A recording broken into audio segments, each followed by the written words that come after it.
আসসালামু আলাইকুম, hey hello everyone, welcome to my new another vlog video. And আমি আছি আপনাদের সাথে ডিজিটাল হুজুর। আর আমার আজকের ভিডিওতে থাকছে হুজুর বাহিনী। হুজুরদেরকে সাথে করে রেস্টুরেন্টে নিয়ে খাওয়া দাওয়া করতে গিয়ে তো আমার হাসতে হাসতে পেট ব্যথা হয়ে গিয়েছে। আসসালামু আলাইকুম, hey hello everyone, welcome to my new another vlog video. And আমি আছি আপনাদের সাথে ডিজিটাল হুজুর। আর আমার সাথে আছে তিনটা অরিজিনাল হুজুর। আর আমি এই যে রাত করে সানগ্লাস পরছি, কারণ আমি হচ্ছে ডিজিটাল হুজুর তাই। আর আজকের ভিডিওটা অনেক মজার হতে যাচ্ছে, কারণ আমরা তিনজনেই হুজুর একসাথে খাওয়া দাওয়া করতে যাচ্ছি রেস্টুরেন্টে।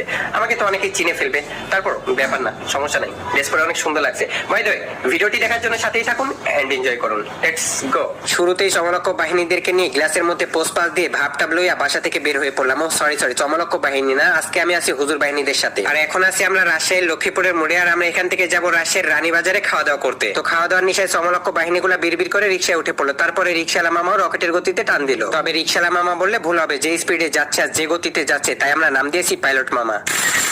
এরপর আমরা দেখতে দেখতে রকেটের গতিতে চলে আসলাম আমাদের গন্তব্যস্থানে, মানে রাজাদার হোটেলে, হোটেল কিংসে। এখানে আসতে না আসতে হুজুর বাহিনীগুলা সব বিরানির গন্ধ পাইছে, তাই বিড়বিড় করে দৌড়াইতেছে। খাওয়ার নিশায় আর আস্তে ধীরে যাইতে পারলো না। সামনে যে রাজা বসে আছে এটা তারা খেয়ালই করে নাই। যাই হোক, ব্যাপার না, কথায় আছে না, পেট শান্তি তো দুনিয়া শান্তি। আর আপনারা জানেনই তো হুজুরে একটু বেশি খায়, তাই আজকে আমিও হুজুর সেজে তাদের সাথে চলে আসছি একটু বেশি বেশি খাওয়ার জন্য রেস্টুরেন্টে। তো আইসাই সব হুজুর বাহিনীগুলা নিয়ে একসাথে বসে পড়লাম। এখন আপনাদেরকে সবার সাথে এক এক করে পরিচয় করাই দিই। ওকে। আসসালামু আলাইকুম, আমি মোহাম্মদ জিহাদ শেখ। আসসালামু আলাইকুম, আমি মোহাম্মদ এনামুল হক। আসসালামু আলাইকুম, আমি মোহাম্মদ বুরহানুল ইসলাম মিলন। আসসালামু আলাইকুম, আমি মোহাম্মদ মাসুম বিল্লাহ ওরফে ডিজিটাল হুজুর। ওরফে ডিজিটাল হুজুর।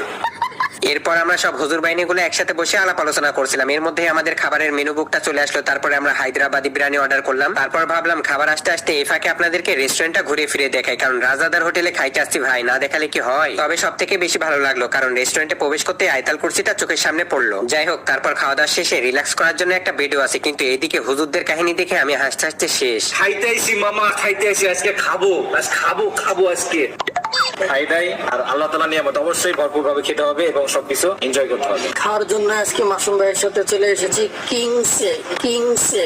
আমি খাইতাম না, তোমরা খাবা আমি দেখবো। কেন? আজকে আমার বন্ধু মিলন খাবে জন্য সে টয়লেট করে পেট ফাঁকা করে নিয়ে চলে আসছে খাওয়ার জন্য। মানে কি ভাই, সত্যি কি তাই? সত্যি সিরিয়াসলি ফাঁকা করে আসছি যেন বেশি ভাবে খেতে পারি। কি ফাঁকা করছেন? পেট কিভাবে ফাঁকা করছেন? টয়লেটে গিয়ে আমরা একটু দুষ্টাম ফাজলাম করতে আমাদের প্লেট চলে আসলো, এখনো খাবার আসে নাই। কিন্তু এদিকে জিলাজ ভাইয়ের কথা শুনে আমি তো অবাক। ওইদিকে লাইট আবে, লাইট কেন হবে? ওটা সিসি ক্যামেরা বে। এরপর একটু ওয়েট করতে না করতে আমাদের খাবার চলে আসলো, কিন্তু হুজুররা যেভাবে তাকিয়ে আছে মনে হচ্ছে আজকে সবগুলো উড়াই খেয়ে ফেলবে, আমার কোনো ভাগই থাকবে না। কি আর করা, তারপর 4 হুজুরের জন্য 4টা ডিউ চলে আসলো। আর এই ডিউ খেয়ে আজকে আমরা ভাইরাল ভিডিওর ভিউ হয়ে যাব। এরপর প্লেট বিতরণ